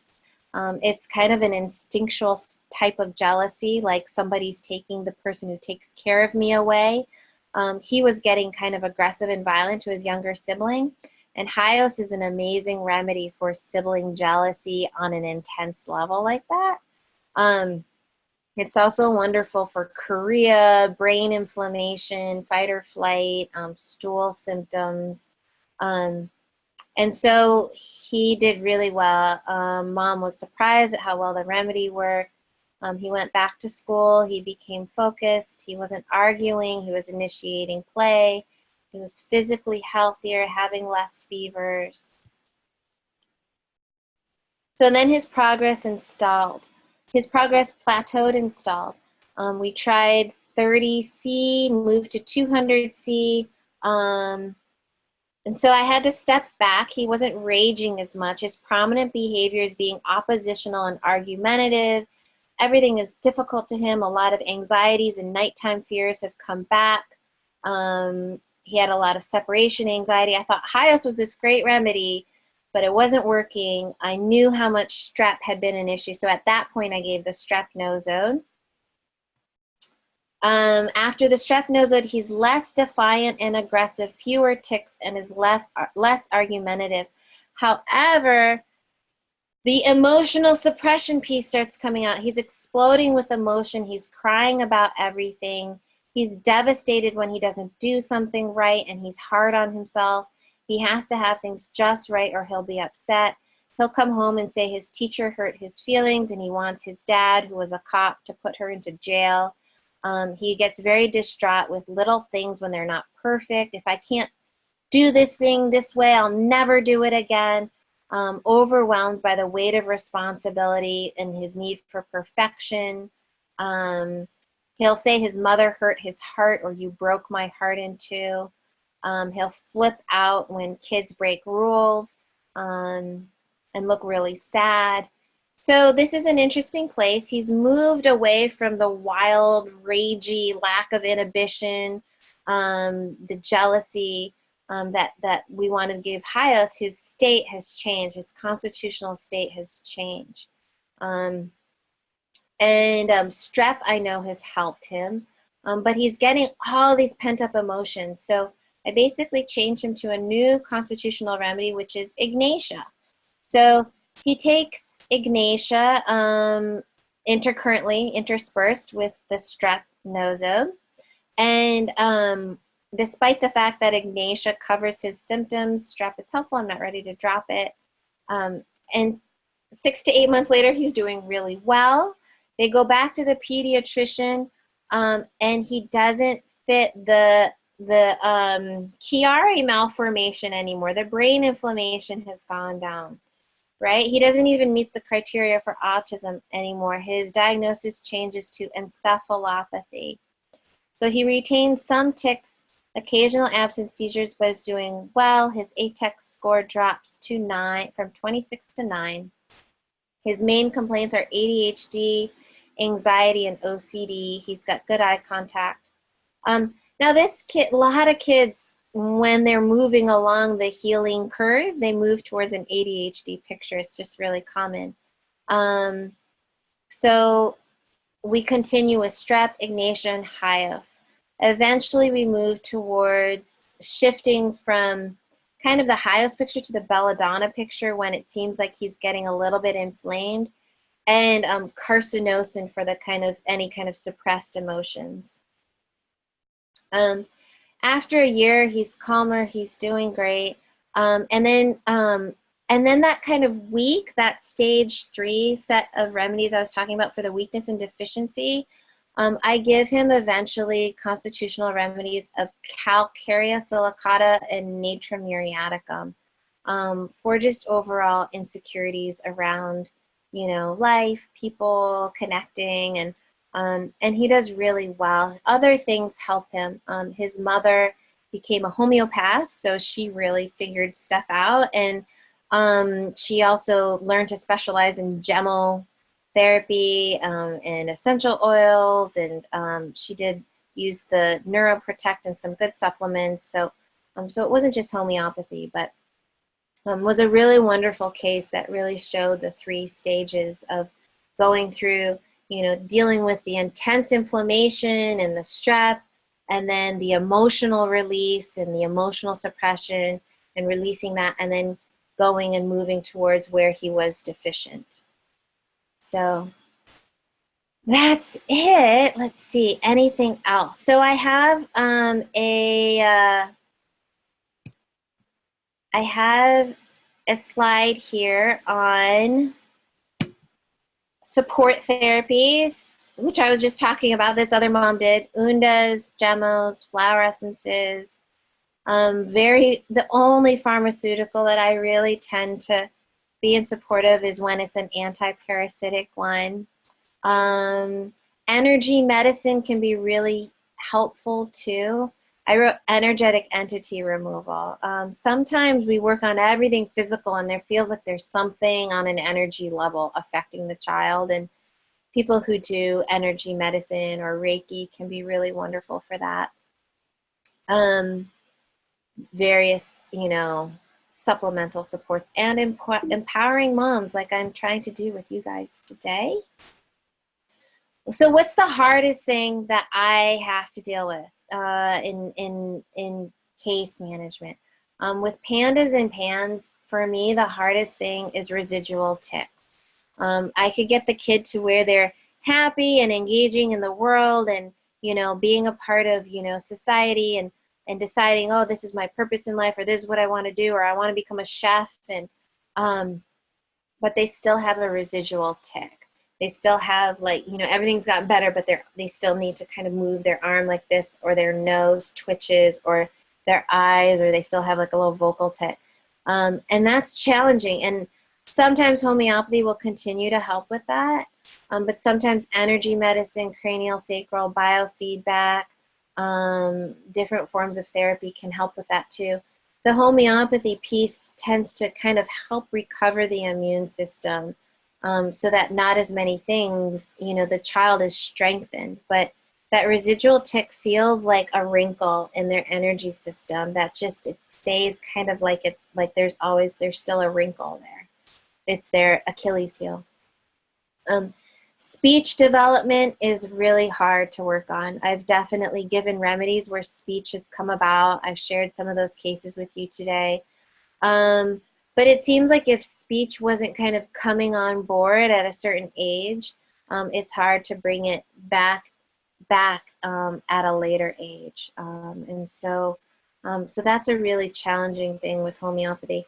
I've seen the occasional flower essence help with speech, the occasional constitutional remedies. Phosphorus once I gave to a child and they just started speaking, you know, so sometimes an animal remedy, you know, constitutionally helps with speech, but speech can be difficult. Media addiction. So many kids are addicted to their iPads, TVs, computers, games, video games. It's a part of our culture these days. We rely on it, but I don't think that we are realizing the degree to which it's impacting us neurologically, the way that it's literally like rewiring our brains and our nervous systems, and that we need to remove ourselves from absorbing all that information all the time.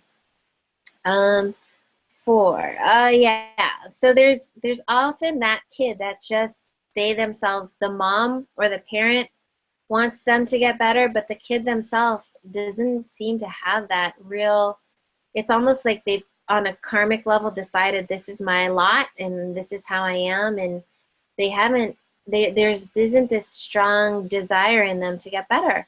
I often see this when kids just won't want to see me on Skype. And then kids on meds. So meds you can work with. I mean, you can still give homeopathics on meds, and if it's the right homeopathic, it will still help. But medications, especially if the kid's under like psychiatric care, institutional care, they're intended to suppress the child, suppress their, you know, their reactivity. And so we need reactivity for healing. And if a child's on too much to suppress that reactivity, then it's really hard to help them. And then the top reasons that cases will get, you know, I have a hard time, they're not moving forward. Number one is I feel that there's something that the parent needs to see in themselves, or there's some sort of movement or shift in the family, in the marriage, in the in understanding and awareness that needs to come about in the parent. And once that parent can have that, then progress can be made. So somebody emailed me like, what is it? What I asked, what questions do you have? And they said, I have a real problem when parents are in denial. And that's a hard question to answer, because like, what constitutes denial?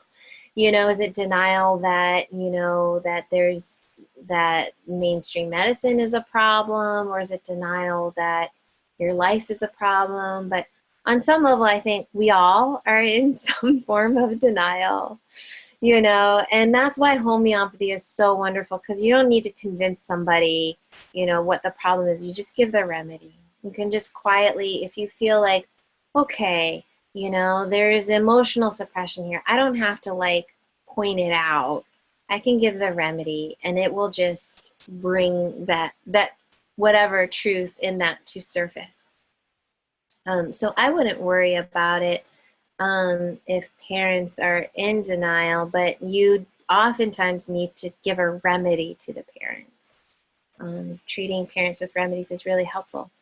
Parasites is just a real tough one. A lot of people have done chlorine dioxide and all these like intense treatments, and they work and they don't work. And the way that I see it is that parasitic energy is energy that is resisting evolution.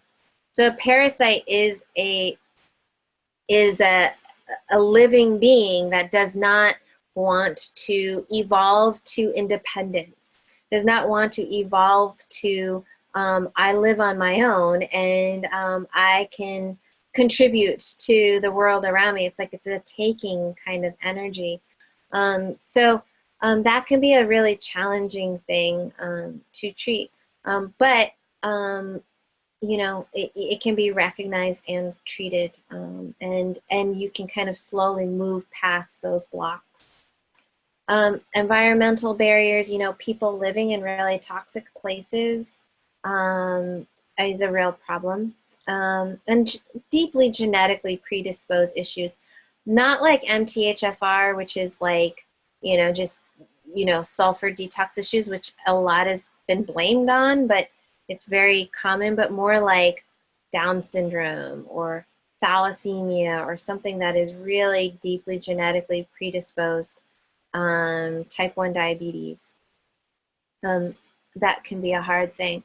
I have had cases where kids have had what seem to be genetically low producing, you know, immune systems, you know, low white blood cells, and we treat, and then their blood counts come back up. So there are some things that are treatable.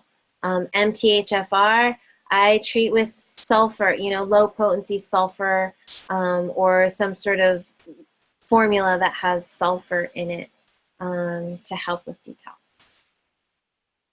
And all right, so okay, I think I got all of it. All right, so I have 2 cases, and so are you okay with me talking these cases out loud, Laura and P, even though it'll be anonymous, but having it recorded?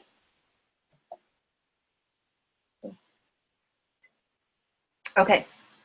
All right, so let's just start with Laura. I have a highly functioning 18-year-old girl who has self-soothed for so long. Sensory issues before we even knew what that was. Serial behaviors like swallowing air and stuttering, tapping behaviors, now cannot stand chewing, basically any human sound. This misophonia is controllable in places outside the home, but she has eaten in her room and on the porch for years unless there is company. We can talk about these things, and she is open to treatments. We, the parents, never wanted to label her, but she wants help for more than just wants help. We started her on NatMir. We noticed a positive personality difference with Vernix. I also feel that 2 falls have contributed to increasing her difficulty in dealing with life. That's interesting. You know, I've seen a couple of PANDAS cases, and the mom I had spoken to recently had had some concussions in association with the PANDAS. It seemed like the concussions happened around the same time as the PANDAS started. I've also seen kids who've recovered from PANDAS get a concussion and everything comes back. So some head traumas are really problematic. I'm not sure if they were head traumas. It just sounds like she had falls. Okay, we use chiropractic and she loves it, and cranial sacral is helpful for her. Okay, so Laura, has she had any kind of lab diagnosis? And what I would like to do, you know, is just to imagine what it feels to be like in her body, and feeling like what is it like when she's listening to those sounds. So if I can kind of put your, you don't have to put your video on, but if I can put your mic on and you can kind of talk through that with me, let me know. It makes you cry when you get that close. Okay, so what does that mean? I mean, if you cry, and then it could be that there's some emotional suppression. It could be one of those emotional suppression remedies. Is to kind of imagine what it's like to be hurt and to feel that release, to feel that cry. And what is it that's buried deep in there? So I would want to do that with you, Laura. Okay, so I have one other case here. I'm just going to read that, and then we'll see what we can do for you, Laura. So P says, I have a 15-year-old girl who's exhausted with chronic fatigue, huge social anxiety, wants to quit school, homeschool, and can't speak up, hides behind the hair over her face, angry with the sound of chewing. Wow, we have similar cases here. Nails clicking, many sensory sounds, sunlight sensitive, pulls blanket over her head. Nat-Muri type cases here. Skin eruptions over her face and skull for many years, looks like pussy pimples. Sometimes those pimples, and acne does have a parasite picture to it too, like strep and parasites can really be pimply. Many fears, feels stupid and not smart as her peers, did good on Ignatia and stramonium. Now they're not working as well and not sure of what the next step is.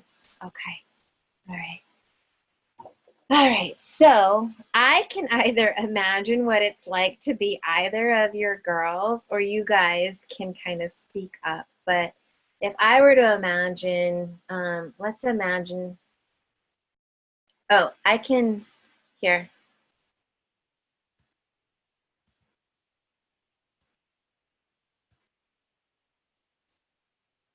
I think your audio is unmuted, Laura. Can you try speaking? Oh, okay. I guess it doesn't really work. Oh, you don't have a microphone. Okay. All right.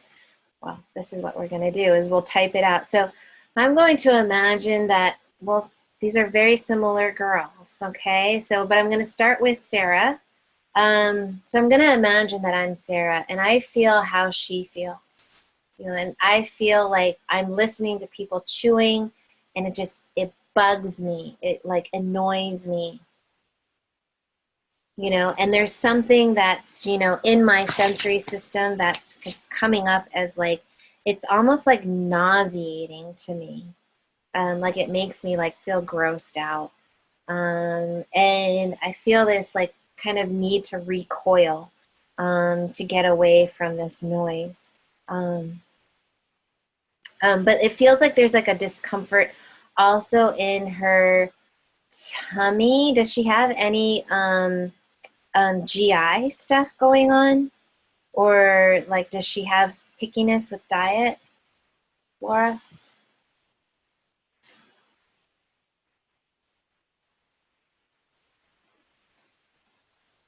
She's the vegan. Right. So the diet piece is the way to control it, but there's also a problem with it also feels like there's something kind of like she has like a low grade viral infection too, going on that is making her kind of overreact in this sensitivity kind of way. Has she had a lot of vaccines or flu vaccines um, or any chronic infections?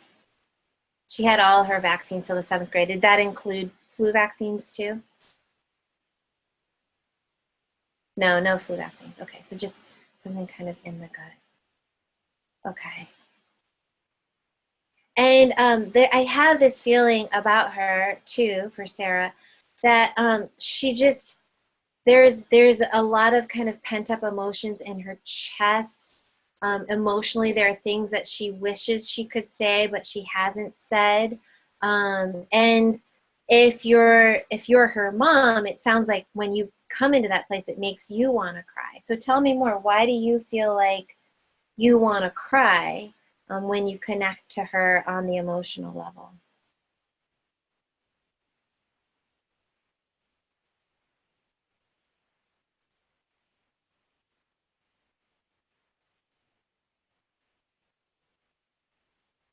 Feisty and emotional. Are you both are kind of feisty and kind of reactive?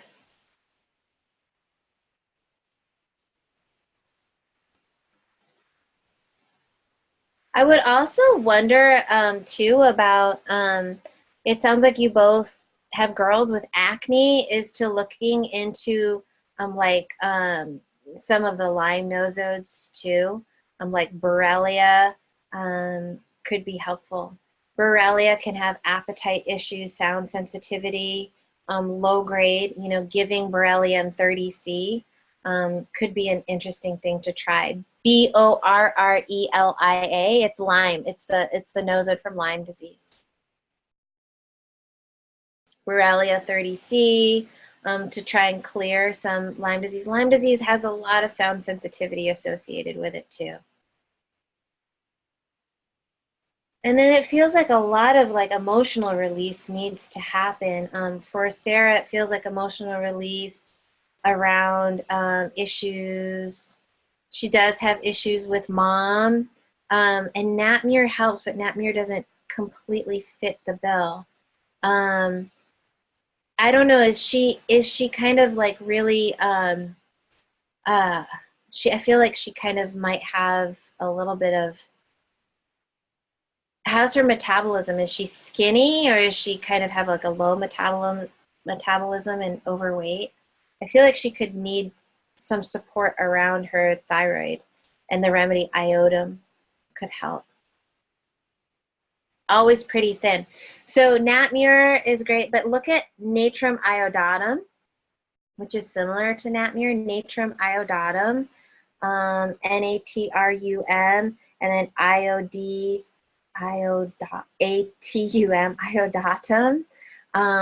for some thyroid support around that. Borrelia. I think that's a good start. Um, there are things that are unsaid in your family. Um, and doing what I call the sensation process would be a really good thing. But I think in a public forum it'd be hard because it's very private and it's intense, and there are emotions that need to be spoken and released. And she also has a lot of like when you talk about like the vegan, I feel like it's almost like a control eating disorder piece. There's some like alternating, um, energy around that. Does she need the strap? Yeah, yeah. So that's my thoughts on Sarah. Let's see. So support her thyroid, try Natrum iodatum, look to Lyme and Borrelia, try to express more emotions in the family. Um, and she has trouble in school with other kids. She's more sensitive than the other kids are, or sees herself as that way. And it makes her sad. And maybe there's like small little incidents that happen at school that, or what if, I don't know, when is she in school? When that like they stick with her more than with other people. And it's just, she gets discouraged easily. And so she needs to be built up a little bit. She's in that place of like emotional suppression with some underlying deficiency. And then the line picture under that, she should get more fats in her diet. You can do a vegan keto diet, for whatever it's worth, tons of avocados and coconut oil. But that would help to kind of balance out her nerves and stuff. She's a carb queen, probably not great for parasites and stuff like that. So, but if she likes being in control of her diet, she might like to do a kind of a vegetarian keto diet and to get like away from the carbs a little bit, to build herself back up again. And then to coming into, I mean, this is on the spiritual level for Sarah, really coming into like, what does she love? What inspires her? What makes her happy? And getting out of kind of some sort of down and negative state on herself, and rediscovering something that will bring joy into her life. Could be a lot of kids like her who are really sensitive, connect really well with animals, that type of thing. Okay. Let's see. Okay, so now, yeah, traveling children, yeah. Whatever like little sphere that she's in, and a lot of kids are in a small sphere if they're in school or whatever, just kind of breaking the mold a little bit and expanding their reality is really helpful to kind of breaking the box a bit, taking her, she should, man, she'd do wonderful on maybe like an exchange program to, I don't know, Sweden, where people are already a little aloof. um, um, but, opening up her world a little.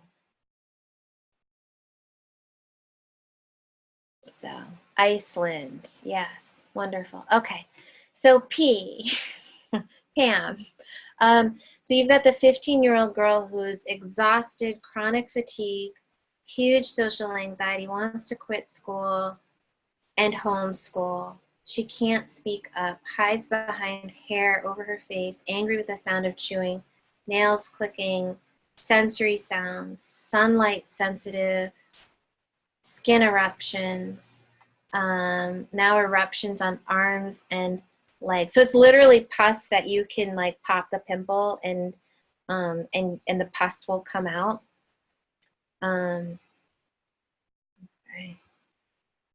Okay, yeah. Okay, so I'm gonna imagine that I'm your daughter, I'm Pam's daughter. And it feels like that there's actually like a bit more anger, like right away. So this is my intuitive, if I were to imagine I was her, and getting my mind out of the way. This is the sensation process. And this isn't something that I necessarily normally do. I'm doing this because you guys don't have microphones. But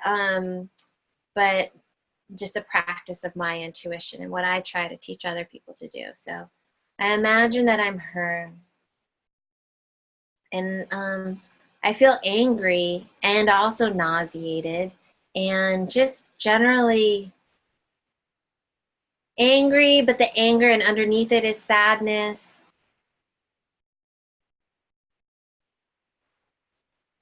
And some nosodes could help with that too. Some clears around.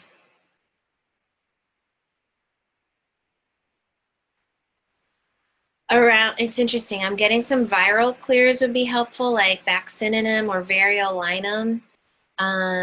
which would be like pox type of remedies, like chicken pox or smallpox. It's almost like the acne itself is like a form of like smallpox.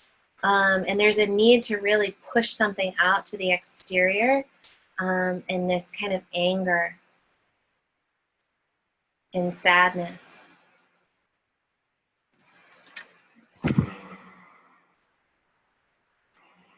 She also keeps to herself a lot more, and wants to homeschool, but it's more like she's more boxed in than Sarah. It's like she's more like she knows better, or she's the boss, you know, like she, and she could be like a good candidate for homeschooling because she kind of seems to be self-directed.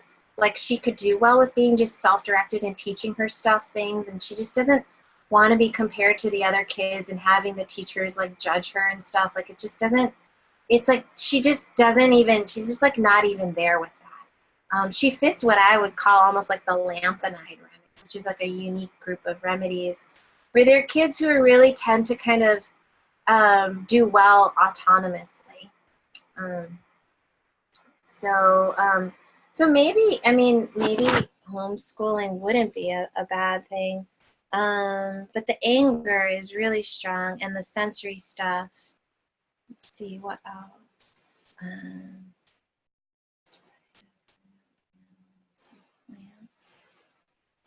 Let's just see this. Staphysagria. I don't know if you've given her Staphysagria, but Staphysagria is a lot of anger too. And sensitivity, you know, a lot of hormonal stuff. So I would look at Staphysagria too for her. But interestingly, Staphysagria kind of likes and needs attention from people. So I don't know. How does this? What do you feel, P, or Pam? Lanthanide.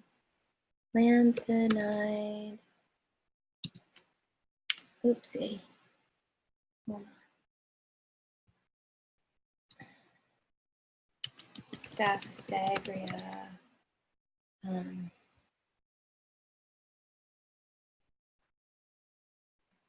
Let's see.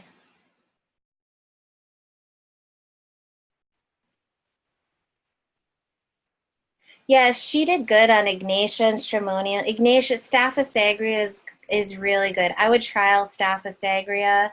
And maybe, you know, she is smart. She just has to kind of go about it in her own way. It just feels like. You feel homeschool would be too restrictive because she hides in her room. Does she feel self-conscious about her appearance? Very smart, but doesn't want the attention. I think she actually, try the Staphysagria because I feel like Staphysagria is just so sensitive to the way that they're perceived, you know, and like feeling like I could be doing something like the wrong way, or it's, how do I describe it in a way it doesn't sound like another remedy? Ashamed. They feel kind of easily ashamed and embarrassed easily, you know, that hiding. Yeah, art is that kind of expression, that outward expression. Photography. Oh, photography, Sarah. Yeah, maybe you guys should talk to each other. um, yeah, yeah. Staphysagria, you know what? I'm going to stop this recording. So thanks everybody for coming into the class. I'm continuing with these case studies for another 15 minutes. Okay, I'll put this up on YouTube.